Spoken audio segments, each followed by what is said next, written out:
아버지 하나님,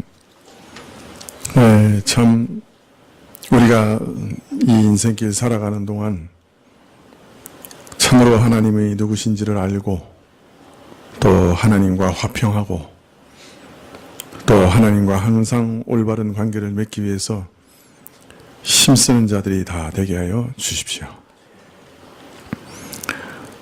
저희가 인생의 여러 가지 고난과 환난을 당할 때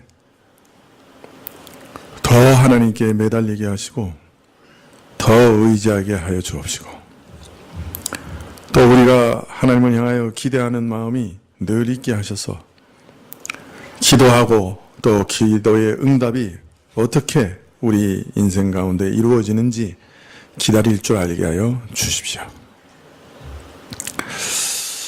저에게 믿음을 더욱 북돋아 주셔서 어려울수록 더 하나님께 매달리게 하시고 힘들고 고통스러울수록 더 하나님 가까이 가게 하시고 낮에 찬양하게 하시고 밤에는 기도하게 하여 주십시오. 주님, 인생의 낮과 같은 감사의 기간에 마음껏 하나님을 찬양하되 밤같이 어두운 때가 찾아오면 간절히 기도하며 더욱 하나님께 가까이 가고 또 하나님을 만나게 하여 주십시오.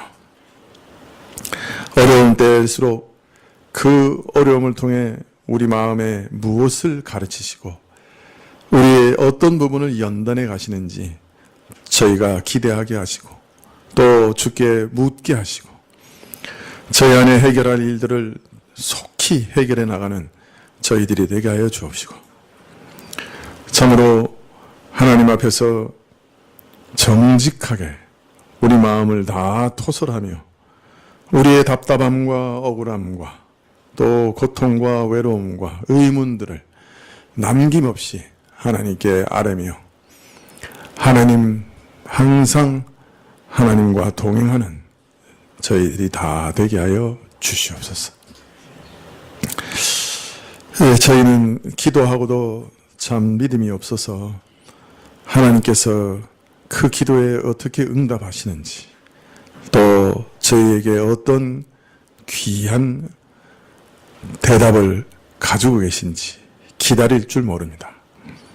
주님, 우리 눈을 열어 주께서 어떻게 응답하시는지 찾으려 하게 하시고 우리 귀를 열어 하나님께서 어떤 일로 어떻게 깨우치실지 저희가 귀를 열어 하나님을 듣게 하옵소서. 주의 음성 듣게 하옵소서. 아버지 하나님, 시대가 참 어두워져 가는 시대입니다. 어디서 어떻게 손을 써야 할지 모를 정도로 걷잡을 수 없이 무너져 가는데 이럴 때일수록 주님 저희가 머리를 들게 하소서. 주를 기대하고 바라보게 하옵소서. 주의 발자국 소리가 가까운 때인 것을 깨닫고 더욱 주만 의지하게 하옵소서. 모든 것 주께 의탁하옵고 예수님의 이름으로 기도합나이다. 아멘. 네. 말씀은 계시록 20장입니다.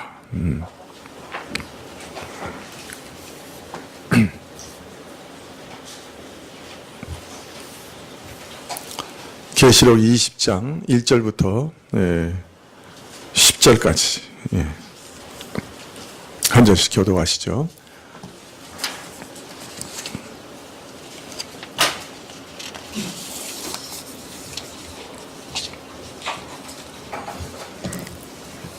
계시록 20장 1절부터 10절까지. 또 내가 보매 천사가 무조갱 열쇠와 큰 쇠사슬을 그 손에 가지고 하늘로서 내려와서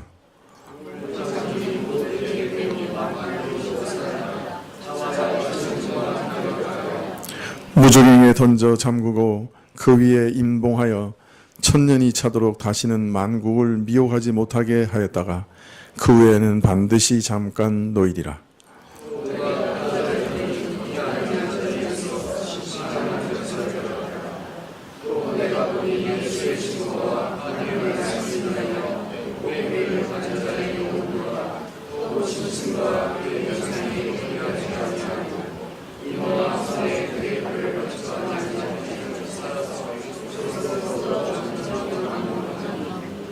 그 나머지 죽은 자들은 그 천년이 차기까지 살지 못하더라.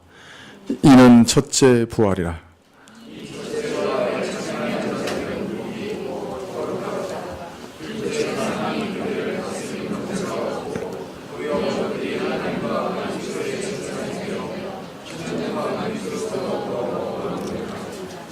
천년이 참에 사단이 그 옥에서 놓여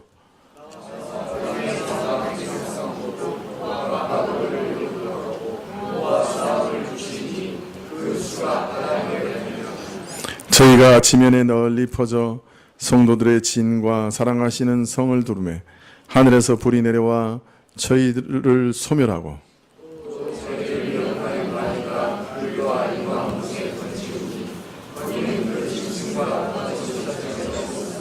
세세토록 밤낮 괴로움을 받으리라. 오늘 말씀은 17장, 18장에서 바벨론의 멸망을 다루고 19장에서 짐승과 거짓 선장의 멸망을 말한 다음에 사단의 멸망에 대해서 말하고 있습니다. 그래서 10절에 또 저희를 미혹하는 마귀가 불과 유황못에 던지우니 그렇게 되어 있죠. 그래서 이제 그러네요. 지난주에 한 줄 알고 또 잊어버렸어요. 하하하, 죄송합니다.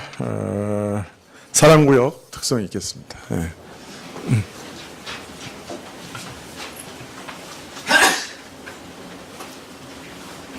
신나게 나가다가 브레이크가 걸렸어요.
예, 감사합니다.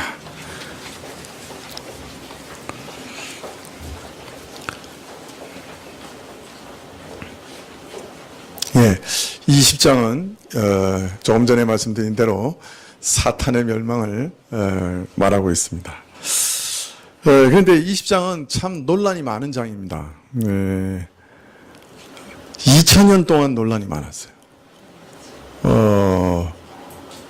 이런 장은 참 드물어요. 그래도 어느 정도 세월이 지나가면 논란이 잦아들고 또 어느 정도 가닥이 잡히고 그런 것이 보통인데 이 계시록 20장은 그렇지 않아요. 그리고 또 서로의 논쟁이 아주 팽팽해요. 그 참 신기하죠.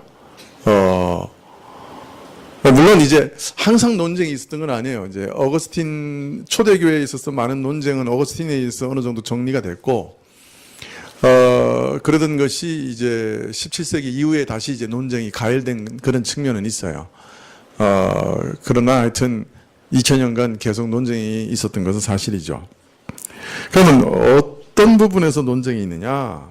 그것은 여기 오늘 읽은 대로 1000년 동안 사단이 무적행에게 가두어졌다. 그리고 1000년 동안의 성도들의 복된 통치가 있을 것이다. 이 말씀에 대한 논란이 많아요. 이게 뭐가 논란이 될 만한 일이냐?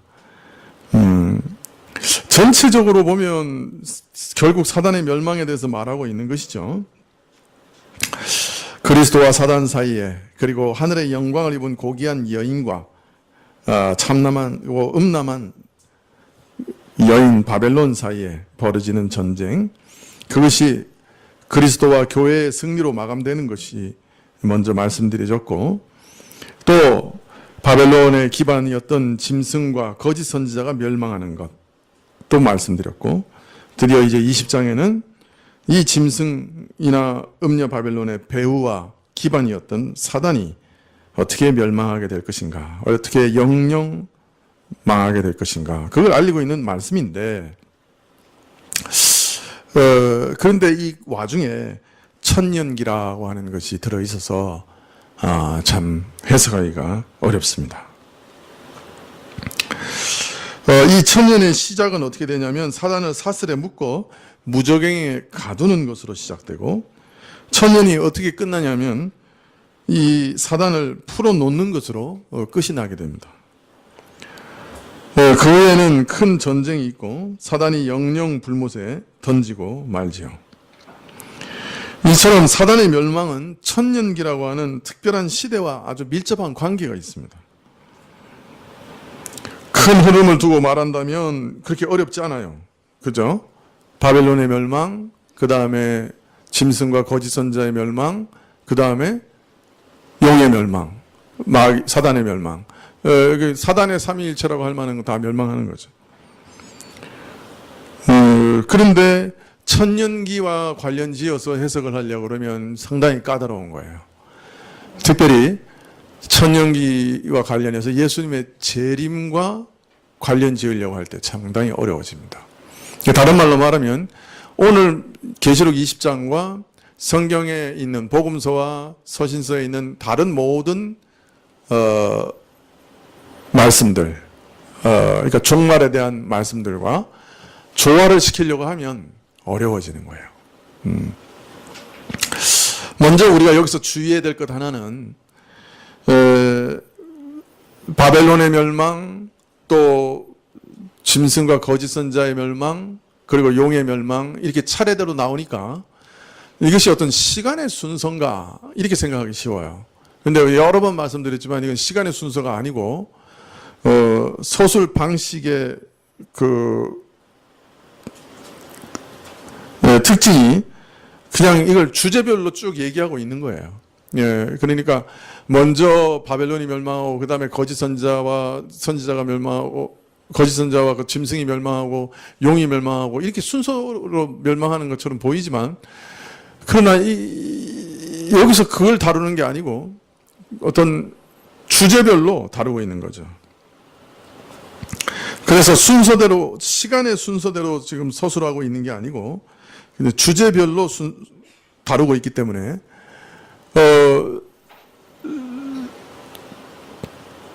바벨론의 멸망과 짐승과 거짓 선자의 멸망과 용의 멸망이 시간적으로는 중첩될 수 있는 거예요. 그러니까 같은 시대에 일어나는 일일 수도 있는 거예요.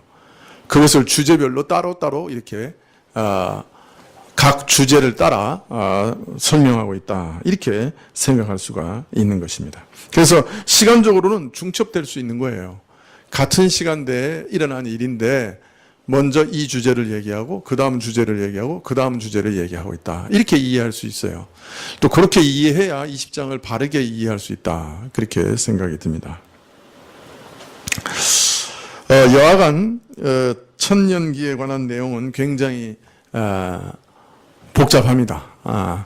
오늘 아침에 제가 일어나자마자 읽어보면서 원고 중에 5분치 분량을 과감하게 재해버렸어요. 그래서 이게 오늘 더우니까 일찍 끝내자. 그리고 이제 원고를 딱 정리를 했는데 나중에 보니까 분량이 똑같아졌어요. 여러분에게는 불행이죠. 예, 20장 1절부터 말씀을 한번 살펴보면서 이 논쟁점에 대해서 살펴보려고 합니다. 또 내가 봄에 천사가 무저갱의 열쇠와 큰 쇠사슬을 그 손에 가지고 하늘로서 내려와서, 첫 장면은 천사가 무저갱의 열쇠를 가지고 하늘로부터 내려오는 겁니다. 우리가 이 무저갱의 열쇠는 어디서 본 것 같지 않습니까? 기억나십니까? 무저갱의 열쇠, 이거 어디서 봤는데?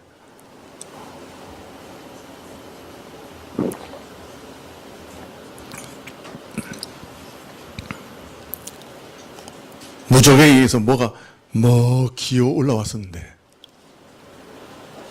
뭐가 기어 올라왔습니까?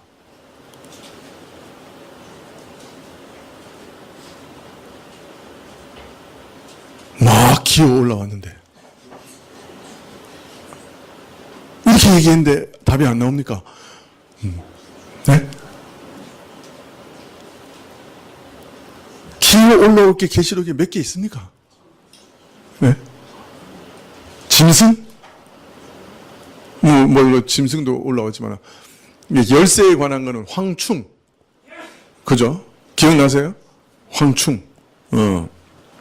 계시록 9장에 무저갱에게서 황충이 나오는 장면을 보면, 하늘에서 떨어진 별이 무저갱의 열쇠를 가지고 있었어요. 그래가지고 무저갱을 엽니다. 그 여니까 황충이 그 검은 구름, 그 연기 가운데서 기어 올라왔죠. 거기서 우리는 무저갱이라는 말에 대해서 한번 설명을 드렸죠. 이 무저갱이라는 말은 헬라어 아브소스라고 하는 말에서 나온 건데, 그걸 번역한 건데, 원래 헬라어의 이 아브소스라는 말은 바닥이 없다는 얘기예요. 그래가지고 영어로는 그 어비스라고 번역을 했죠. 시면, 또 바닥이 없는 것, 이런 것들을 번역을 했는데, 그래서 우리말도 그렇게 해서 무저갱, 바닥이 없는 굴이다, 이렇게 해서 번역을 한 거죠. 그때 말씀드렸죠. 이 무저갱이라고 하는 것은 악한 영들을 가두는 일종의 감옥으로 이해할 수 있는데, 근데 이 무저갱이 우주의 어떤 물리적 영역 가운데 어디 존재한다고 생각해서는 안 된다고 말씀드렸죠. 감옥인 감옥인데 우주에 어디 있는 그런 감옥은 아니다. 예수 그리스도로 말미암아 사단을 대표로 하는 악한 영들이 철저하게 제압된 상태를 상징화해서 말할 때 그것을 무저갱이라고 얘기했다. 그렇게 말씀드렸죠. 그래서 무저갱은 하나님께서 주권적으로 악한 영적 세력을 묶어두시고 그것을 제어하고 계시는 것을 상징적으로 보여주는 말씀이다. 그렇게 이해해야 될 것입니다.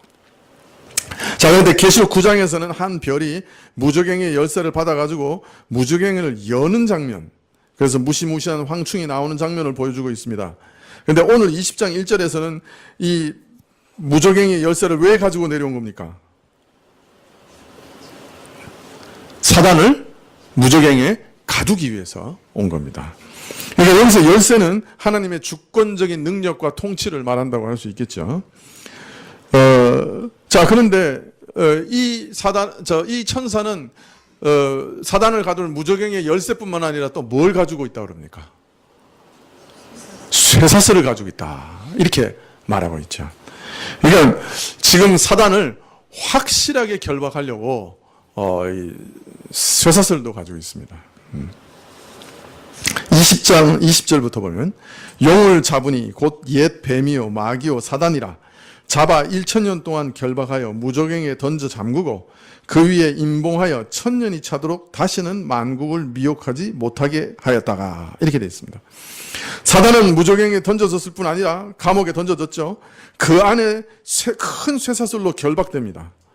그리고 천사가 닫힌 문을 잠굽니다. 열쇠로 잠굽니다. 도망칠 수 없게. 그리고 이런 현상을 누구도 변경시킬 수 없도록 그 위에 인까지 봉합니다. 오늘 말씀을 읽으면 사단은 마치 미국 샌프란시스코만에 있는 엘커트레즈 감옥에 갇혀 있는 것 같습니다. 탈옥이 불가능한 감옥에 갇혀 있는 것 같습니다. 무저갱이라고 하는 엘커트레즈에 지금 갇혀 있는 거예요. 그죠? 쇠사슬로 묶여 있습니다. 큰 무저갱의 문이 잠겨 있습니다. 거기 인까지 봉해져 있습니다. 자, 이 말씀이 너무 이렇게 뭐랄까요, 실감나게 이 용을 이렇게 탁 갇힌 걸 말하고 있기 때문에, 이 용이 완전히 능력을 잃어버리고 이제 갇혔다. 이걸 전제로 해요. 모든 사람들이 읽을 때. 그래서 이제, 이 해석이 그쪽 방향으로 이제 흘러가게 되는 거죠.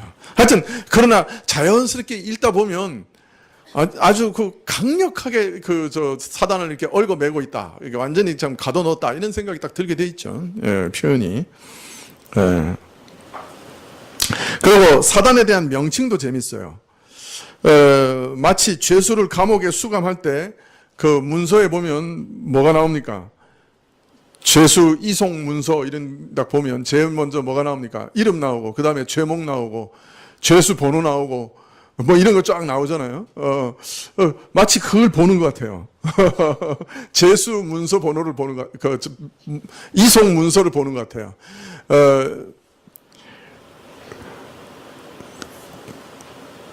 감옥에 수감하는 문서에 그 공적 죄목이 다 담겨 있는 것처럼, 그 마귀의 호칭에 그 공적 죄악이 다 담겨 있어요.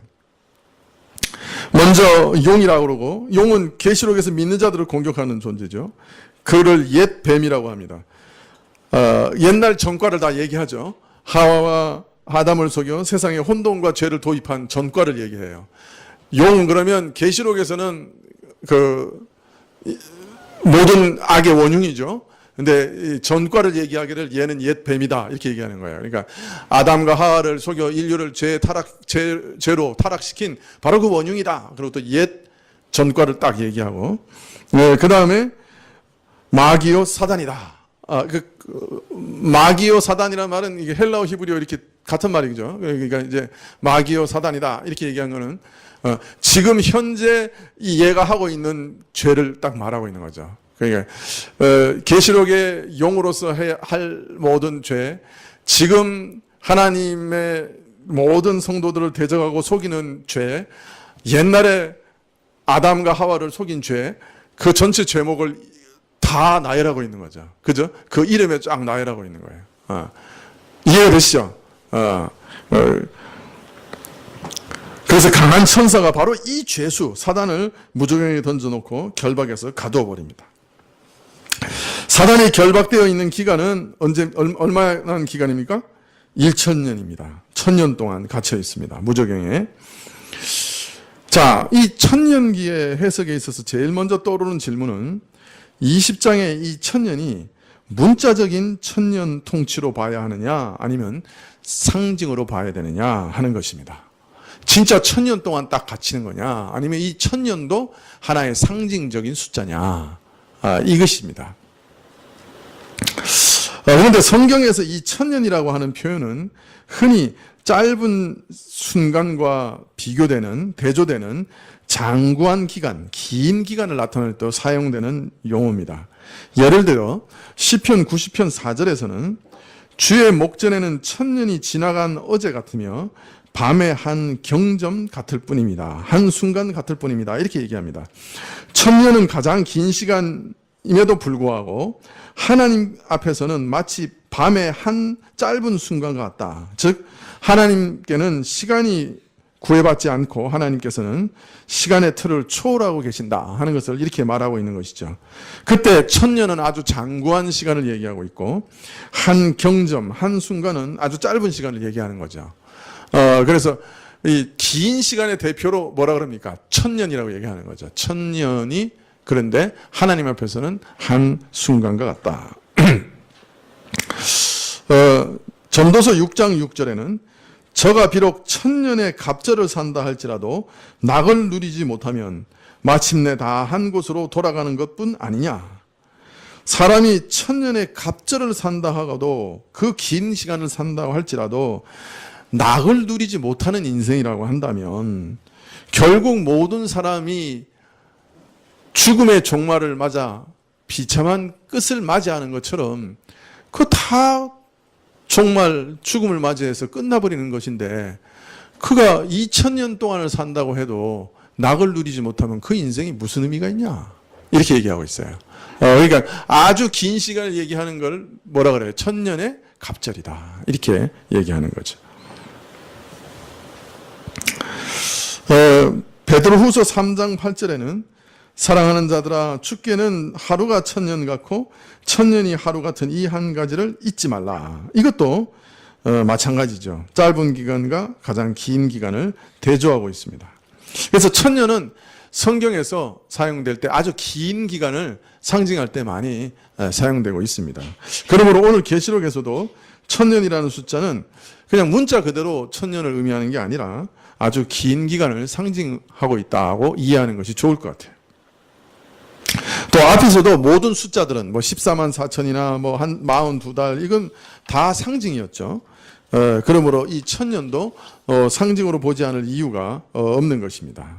또 20장 2절 자체에도 이미 옛, 뱀, 용 이런 상징적인 언어가 많이 사용되고 이것을 또 사단, 마귀라고 해석해주고 있기 때문에 요한이 지금 천년이라고 하는 것도 동일하게 상징적인 숫자로 말하고 있다. 이렇게 이해할 수 있겠습니다. 사단이 천년 동안 무적에게 결박된 것은 다시는 만국을 미혹하지 못하게 하기 위한 목적이 있습니다. 나라들을 미혹하지 못하게 하는 것이죠. 지금까지는 나라들을 마음껏 유혹해 왔는데 이제는 그러한 행동을 다시 하지 못하게 되었다 하는 것을 강조하고 있습니다.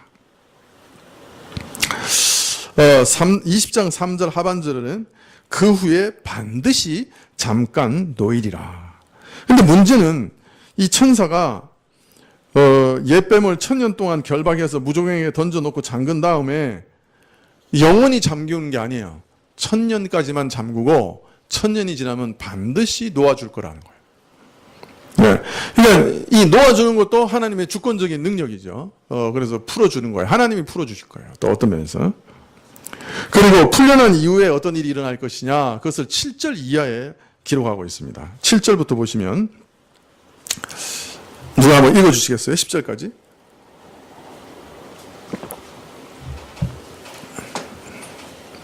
천년이 참에 사탄이 그 목에서 모여 나와서 땅의 사방 북쪽 북과 마곡을 미혹하고 모아 싸움을 붙이리니 그 수가 바다의 모래 같으니라.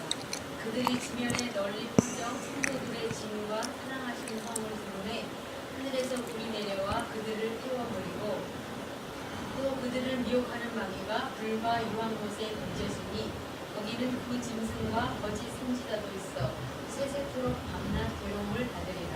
네. 천년이 차면 사단은 잠시 놓여놔서 땅의 사방 백성을 미혹해서 성도들의 진을 포위합니다. 그때 하늘에서 불이 내려와서 저들을 완전히 소멸하고 사단은 불과 유황못에 던져져서 영원한 형벌을 받습니다. 자, 그러니까 사단은 천년 동안 갇혀 있다가 분명히 노임을 받습니다. 근데 놓여지면 또 옛 본성을 잊어버리지 못하고 모든 만국의 백성들을 다 유혹합니다. 유혹해서 하는 게 뭡니까? 하나님의 진, 하나님이 사랑하시는 성을 포위합니다. 그런데 전쟁이 일어나는 건 아니에요. 포위하는 순간에 하나님께서 불을 내리셔서 다 태워버립니다. 그리고 저를 영원한 불못, 지옥에다가 던져버리는 것이죠. 그걸로 이제 영은 끝나는 거예요, 이제 영은. 그런데 천년이 지난 다음에 꼭 한번 해코지를 하고, 만국을 또 유혹하고, 그리고 또 성도들을 다 포위한 다음에, 결말을 얻습니다. 참 이상하죠? 내용이 참 이상해요. 예. 다시 4절로 돌아가면, 요한이 또 다른 이상을 보게 되는데요. 그것은 이 천사가 사단을 결박하여 무적행에게 가둬놓은 천년 기간 동안에 어떤 일들이 일어나는가 하는 것에 대한 적극적인 내용입니다. 20장 4절에 또 내가 보좌들을 보니 거기 앉은 자들이 있어 심판하는 권세를 받았더라. 또 내가 보니 예수의 증거와 하나님의 말씀을 인하여 목배임을 받은 자의 영혼들과 또 짐승과 그의 우상에게 경배하지도 아니하고 이마와 손에 그 표를 받지도 아니한 자들이 살아서 그리스도로 더불어 천년 동안 왕노릇하니 그 나머지 죽은 자들은 천년이 차기까지 살지 못하더라. 자, 이 용이 무저에 갇혀있는 천년 동안에 어떤 일이 일어난다는 거예요. 용이 천하 열국을 미혹하지 못하도록 천년 동안 갇혀있는 동안에 누가 왕노릇한다는 거예요? 누가?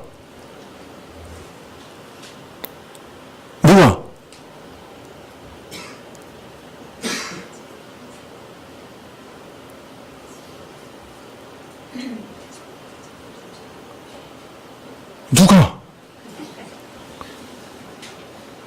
한마디로 말하면 성도들이, 그리스도와 성도들이, 그 말이 안 나옵니까? 성도들이, 예. 수상한데, 지금 머릿속에는 딴 데가 있는 거 아닙니까? 눈 뜨고,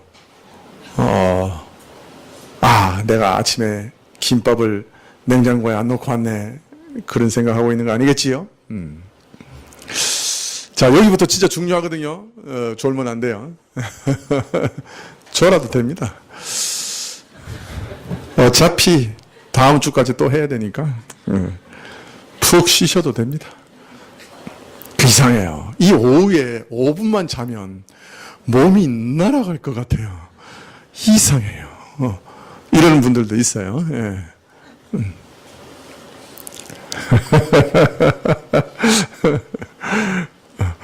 자, 이상한 일인데, 자, 용은 무종에게 갇혀 있고 성도들이 왕노릇하는 거예요. 근데 성도들을 두 부류로 나눠요. 첫 번째는 목배인 순교자들, 그죠?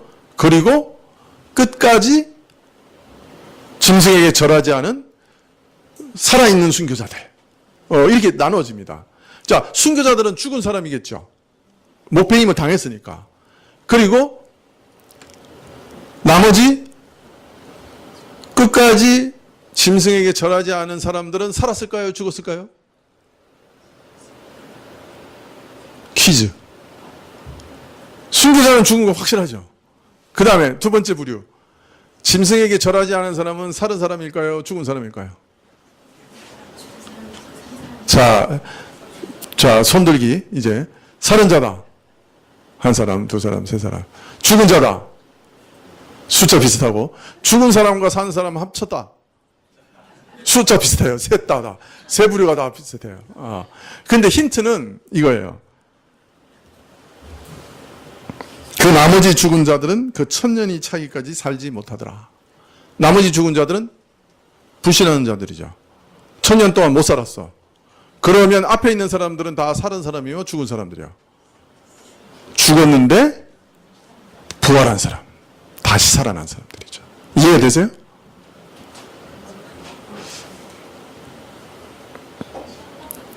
예? 다시 원모.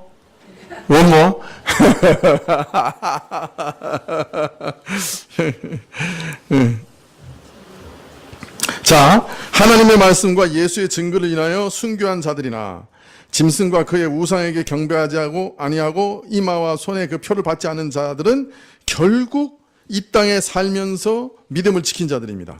믿음을 지키기 위해서 죽임을 당한 순교자들이나 비록 죽임을 당하지 않았으나 끝까지 짐승과 우상에게 경배하지 아니하고 그 표를 받지 아니하고 신실한 자들이 통틀어서 다시 살아서 이렇게 말하고 있습니다. 통치한다. 자, 이들 중에 순교자들은 믿음 때문에 죽임을 당한 자들이 만큼 살아서 통치한다 하는 말은 죽음에서 부활해서 1000년 동안 통치한다고 봐야 될 것이고, 자, 그런데 그 나머지 죽은 자들은 1000년 동안 차기까지 살지 못한다고 하였으니 여기서 말하는 대상, 즉 순교한 자들, 끝까지 짐승에게 경배하지 않고 표를 받지 아니했다고 하는 그 대상 역시 죽은 자를 가리키는 게 분명합니다. 순교자들은 물론이고, 순교자들과 끝까지 믿음을 지킨 사람들을 말하고 난 다음에 다른 나머지 죽은 자들이라 이렇게 말하고 있기 때문에 이런 표현 자체가 앞에서 이 사람들도 다 죽은 사람이라는 것을 의미하는 것입니다. 이해되십니까? 자, 그냥 읽으면 순교자는 죽은 사람이고 그 다음에 짐승에게 절하지 않은 사람은 산 사람인데 살아서 이렇게 이해가 되잖아요. 그러면 죽은 사람은 부활하고 살아있는 사람은 그냥 살아서 이렇게 이해할 수 있는데, 바로 뒤에 나머지 죽은 자들은 1000년이 지나도록, 그죠? 나머지 죽은 자들은 1000년이 지나도록, 그러니까 믿지 않고 죽은 사람들은 1000년이 지나도록 못 살아난다. 그러면 앞에 있는 사람들은 둘 다 죽은 사람이라는 얘기죠. 이해가 되십니까? 예. 이해가 안 되시면 저 개인적으로 과외하러 오십시오. 네.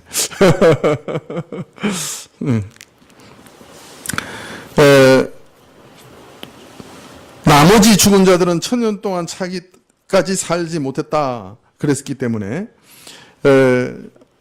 앞에서 언급한 사람들도 이 땅에 살면서 믿음을 지킨 성도들을 뜻하기 때문에 나머지 죽은 자들이라고 하는 것은 결국 불신자로서 죽은 자를 가리키는 것입니다. 그렇기 때문에 앞에 사람들도 죽은 자를 가리킨다. 모두 다 죽은 자를 가리킨다. 이렇게 이해해야 되고, 그래서 살아서라는 말은 부활해서라고 이해를 해야 되는 것이죠. 이처럼 믿음을 지킨 성도들은 살아서 부활해서 1000년 동안 그리스도와 더불어 다스릴 겁니다. 아마 썩지 않는 몸을 입고 다스리겠죠. 그 나머지 죽은 자들, 곧 불신자로서 죽은 자들은 1000년이 차기까지 살지 못하였습니다. 나머지 죽은 자들은 1000년이 끝난 다음에 다시 살아날 거예요. 그걸 암시하는 거죠. 다만 이들은 다시 살아나되 심판의 부활로 다시 살게 될 겁니다. 그리고 이들은 6절과 14절에 얘기한 둘째 사망을 위해서 부활하는 것이죠. 그래서 산채로 불못에 던져지게 됩니다. 이해되시죠? 네. 그래서 여기서 요점은요, 자연스럽게 읽다 보면 부활이 두 번 있는 거예요. 그죠? 첫째 부활해서 신자들이 부활하고 1000년이 지난 다음에 불신자들이 부활하는 거예요. 이해가 되십니까? 자, 20장 5절 하반절에 이는 첫째 부활이라.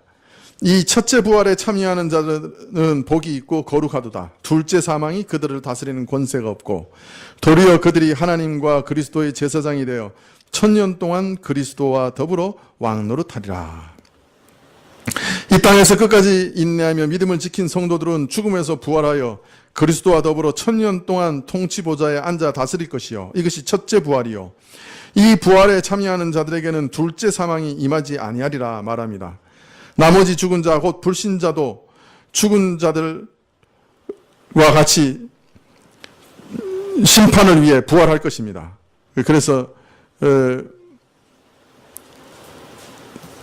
말하자면 심판을 위해 부활해서 영원히 망하게 될 것입니다. 그런데 이 첫째 부활에 참여한 사람들은 둘째 사망에서 완전히 벗어났다. 이들은 하나님과 그리스도와 의 제사장이 되어서 1000년 동안 왕노릇하게 될 것이다. 이렇게 말하고 있습니다. 첫째 부활에 참여하는 자들은 둘째 사망이 임하지 않는다. 자, 그런데 아까 얘기한 것처럼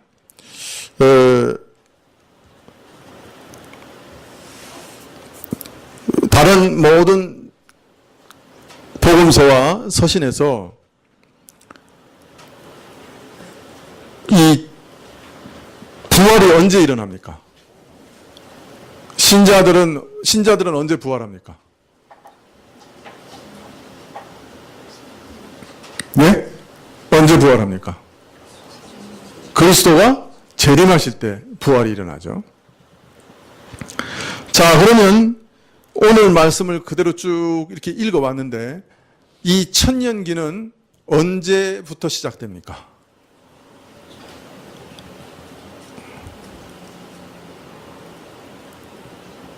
야, 이거 큰일 났네요. 이거 아주 첫 시작인데부터 이렇게 어려우니. 자, 천년이 시작되는데 천년 동안의 중요한 일은 성도들이 그리스도와 함께 왕으로 다스리는 거예요. 근데 이 왕으로 다스리는 사람들은 어떤 사람들이냐면 순교자와 믿음을 끝까지 지킨 사람들인데 이 사람들이 살아서, 그러니까 죽었던 사람들인데 부활해서 천년 동안 다스리는 거예요. 근데 부활은 예수님의 재림 때만 있는 거예요. 그러면 이 사람들, 믿는 사람들의 부활은 예수님의 재림이 필수적인 거예요. 그러면 이 천년기는 언제부터 시작되는 거예요? 예수님 재림 이후에 시작되는 거죠. 이해되셨어요? 자, 다시요. 이거 참 어렵네요. 이거 제일 쉬운 거예요, 천년기에서. 이거, 여기서 막히면 안 돼. 자, 천년기는 어떻게 시작이 되냐면, 예수님과 성도들의 부활, 그러니까 왕으로 다스리는 일과 용이, 무정에게 갇히는 일로 시작이 돼요. 두 가지가 같이 시작되는 거예요. 용이 무정에게 갇히고 그와 함께 성도들이 그리스도와 함께 왕노릇하고 통치하는 걸로 시작되는 거예요.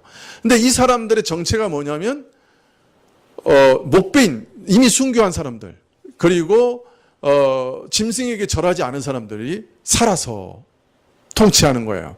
자, 그런데 얼핏 보면 이 순교자는 죽었다가 다시 부활해서, 그리고 순결한 사람들, 짐승에게 절하지 않은 사람은 그냥 살아서, 이렇게 보기 쉽지만 나머지 죽은 사람들은 천년 동안, 그죠? 부활하지 못한다고 하는 그 설명 구절이 있기 때문에 앞에 있는 모든 사람들도 다 죽은 사람들이란 말이에요. 그 순결한 사람들도, 짐승에게 절하지 않은 사람도.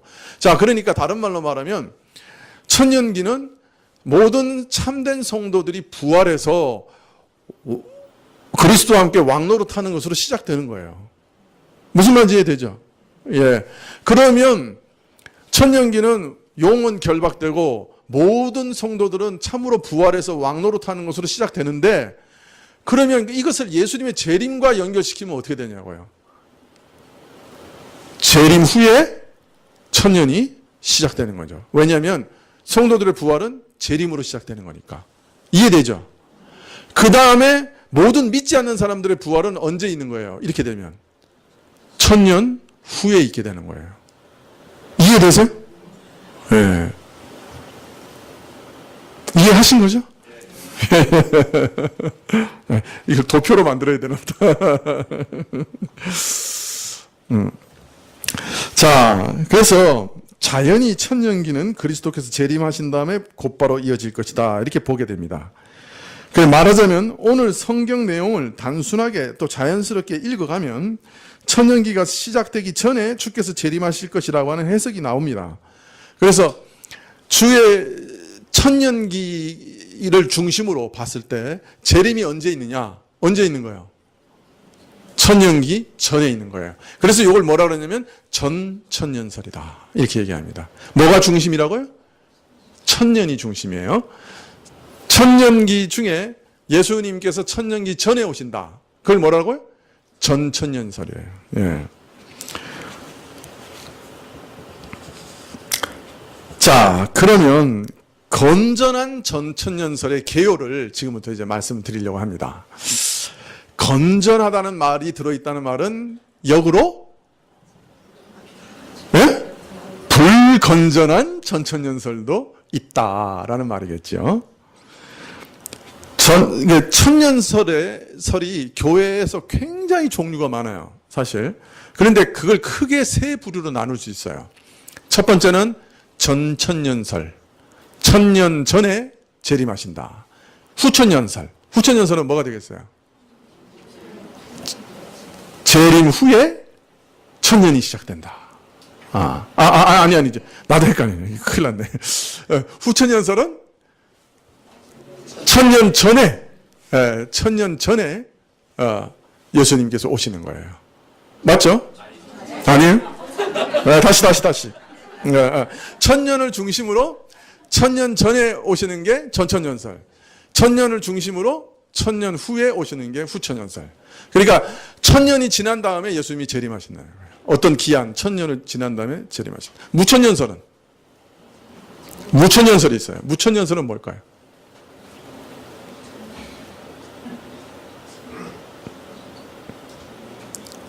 쉽게 얘기하면 예수님의 초림부터 재림까지가 천년기다. 이렇게 보는 거예요. 무슨 말인지 이해되시죠? 이거 저도 헷갈리기 시작하면 큰일 나는데. 그래서 전천년설은 재림 후에 천년이 있다. 그 다음에 후천년설은 천년이 지난 다음에 재림이 있다. 그 다음에 무천년설은 초림부터 재림까지가 천년이다. 그러면 후천년설은 예수님 초림부터 어느 시간 정도 지난 다음에 천년기가 시작됐다. 이렇게 보는 거예요.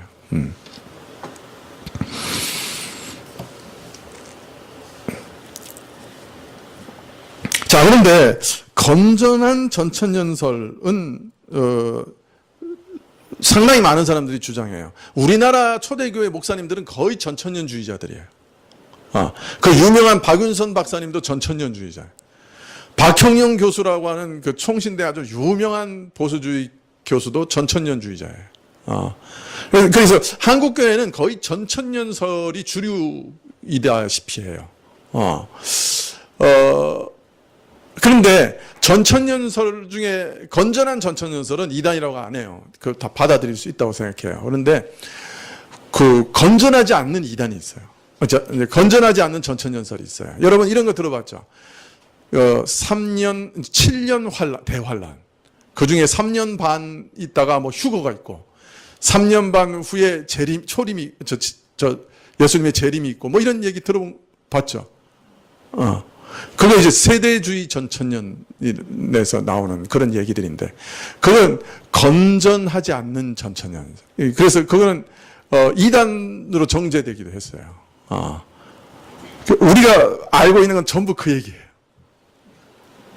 불행하게도 우리가 옛날 젊었을 때 들었던 얘기들은 다 그 얘기들을 들었어요. 세대주의적 전천년을 들은 거죠. 그런데 교회 역사의 큰 그 흐름으로 봤을 때는 그 아주 19세기 1905년부터 나온 생각이고 이단으로 정제됐어요. 근데 그건 우리가 그 세대주의 보통 그걸 이제 세대주의 전천년 안에 들어가는데 그 세대주의 전천년설을 우리가 다 받아들인 거예요. 우리가 많이 받아들였죠. 그래서 그런 것들은 이제 조금 불건전한 전천년설이다 이렇게 말할 수가 있습니다.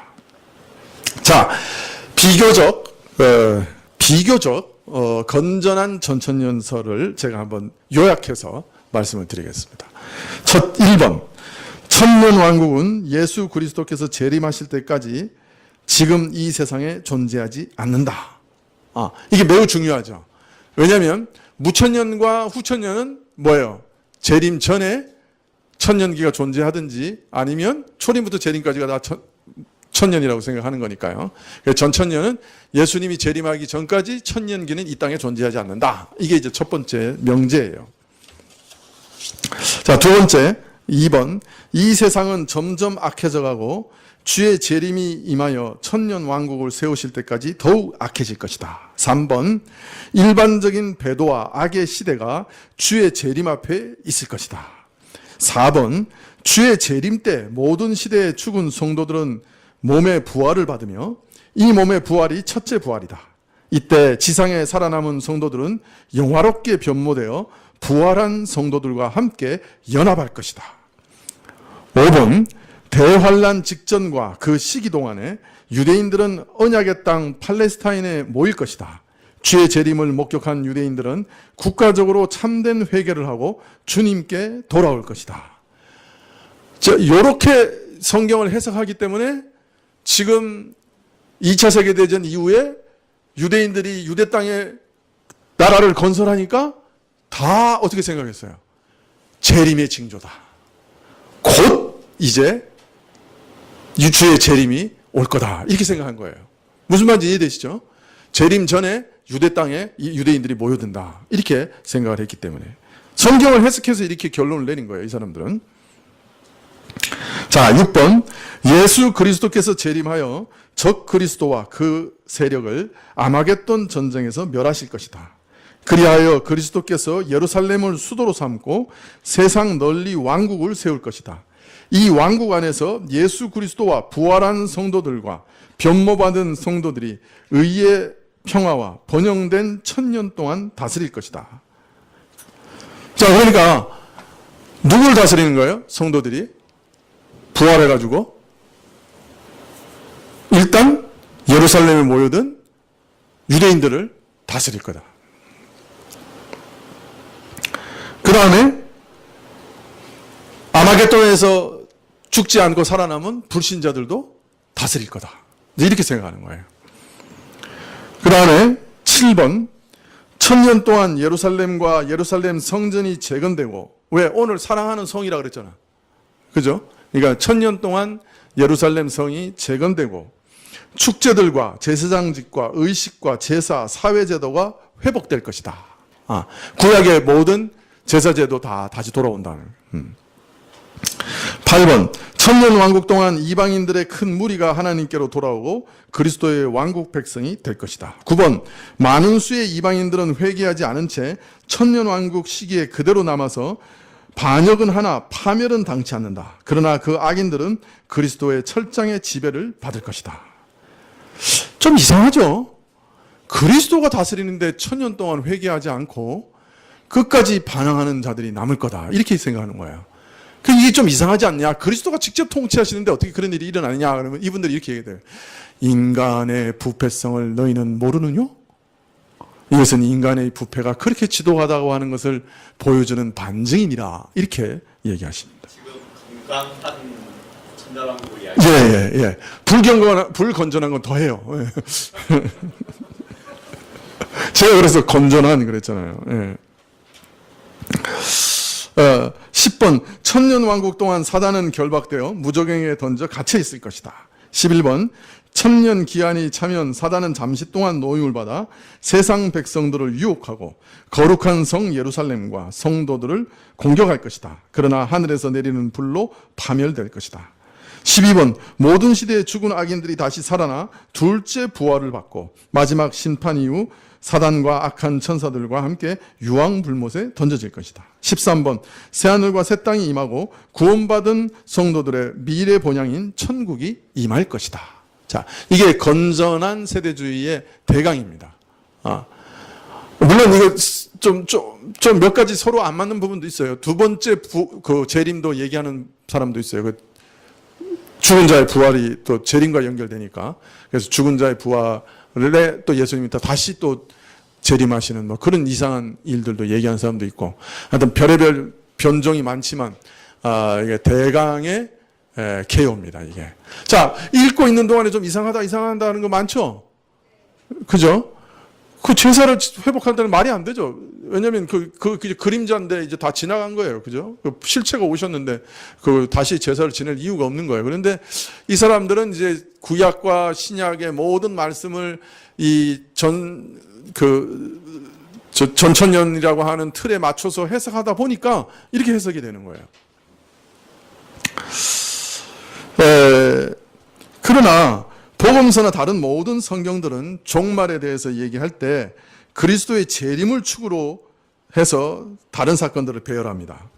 그런데 이 천년교에 관한 이 부분 계시록 20장에서는 예수님의 재림을 말하고 있지 않아요. 사실은 어디에도 재림에 대한 얘기가 없어요. 그래서 이 기간에 그리스도의 재림이 어느 시기에 속한 것인지, 전천년인지 후천년인지 무천년인지 정하기가 매우 어렵습니다.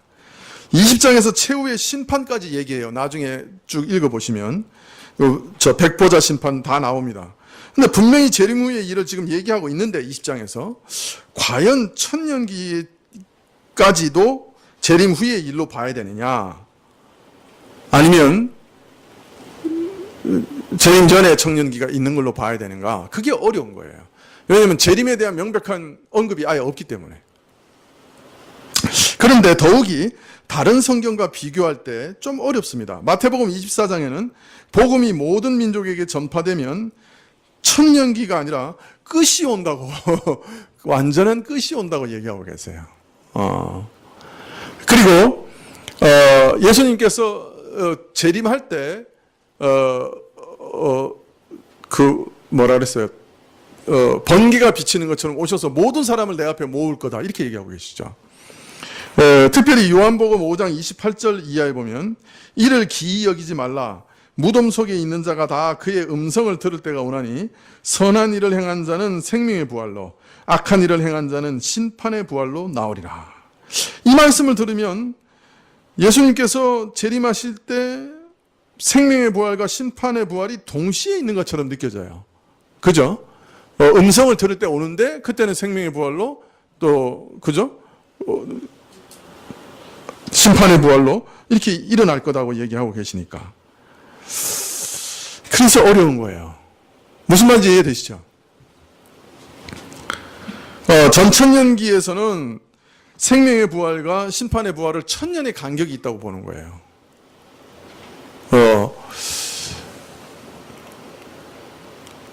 그러면 예수님께서 말씀하신 것, 내 음성을 들을 때가 오나니 그때 죽은 자가 생명의 부활로 심판의 부활로 일어난다 하는 말 사이에 천년의 간격이 있다는 말이냐.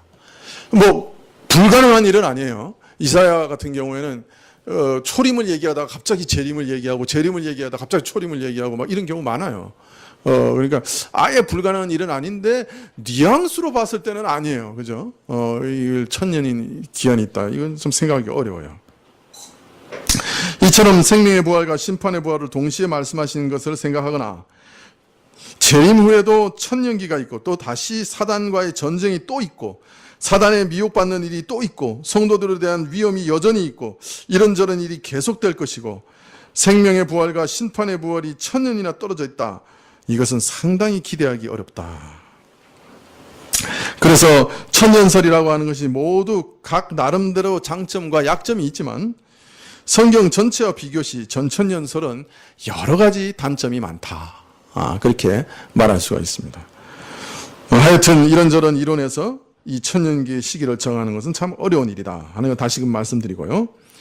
이런 어려움 때문에 이 전체적인 성경, 특별히 복음서와 사도의 서신들과의 비교시 전천년설이 상당한 어려움이 있기 때문에 아주 다양한 해석이 제시되는 것이고, 그래서 전천년설과는 전혀 다른 견해들도 생기게 됐다. 그래서 그러면 전혀 다른 견해들, 무천년 또는 후천년은 어떤 이론을 가지고 있는 것이냐, 다음 시간에 말씀을 드리겠습니다. 여기서 더 시작하면 돌 맞겠죠?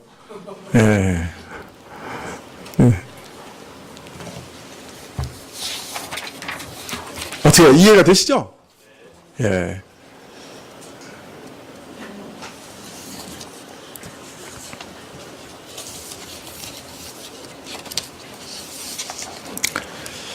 다음 시간에는 그러면 무천년은 어떻게 이 성경을 해석했기 때문에 무천년이라는 말이 나왔는지, 그리고 거기서 쟁점은 무엇인가 하는 것들에 대해서 말씀을 드리겠습니다. 기도하시겠습니다.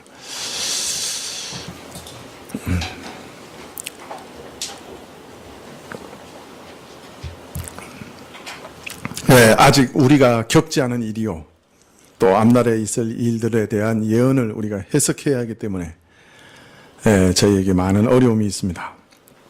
그러나 주님께서 저에게 지혜를 주셔서 성경이 말씀하시는 것을 참으로 발견하게 해주시고 또 그리해서 앞날에 대하여 저희가 잘 이해할 수 있게 해주시고 앞으로 남은 일들이 어떤 일들이 있는지 또 어떤 순서를 밟게 될 것인지 이런 것들을 우리가 잘 이해하며 생활할 수 있도록 허락하여 주십시오.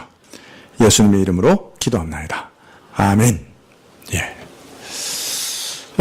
주님 가르치신 기도로 예배를 마친 후에 몇 가지 기도 제목 가지고 기도해 주십시오. 먼저 우리 다은이 그 목에 좀 혹이 있어서 수술을 하게 되었습니다. 이거 그냥 양성 종양으로 우리가 알고는 있는데 그러나 또 좋지 않은 것일 수도 있다고 의사가 얘기를 해서 우리 다은이 엄마가 많이 이제 마음이 떨리는 것 같은데 하나님께서 이 수술 전반에 걸쳐서 다 주관해 주시고 또 어떤 후유증도 남기지 않도록 잘 수술하게 하시고 또 목 부분에 다른 기관들이 상하지 않고 또 갑상선 같은 것도 기능이 잘 유지될 수 있도록 위해서 기도해 주십시오. 그래서 이 모든 수술과 모든 일들을 하나님이 친히 주관해 주시도록 또 붙잡아 주시고 지켜 주시도록 위해서 기도해 주십시오. 이번 주 금토 양일간 유치부 여름상경학교, 유초동부 여름상경학교 있는데 하나님께서 아이들 눈동자와 같이 지켜주시고 또 탈나지 않게 해주시고 또 모든 학교 가운데서 어릴 때부터 하나님을 알고 예수님을 믿는 일들이 일어날 수 있도록 위해서 기도해 주십시오. 여름 수련회 할 때 14, 15일 양일간 예담원에서 있을 예정인데 14일 날 거기 미술관에서 미리 오신 분들은 점심 식사하고 물놀이를 하는 걸로 오늘 당회에서 결정을 했습니다. 작년에는 아마 어디죠?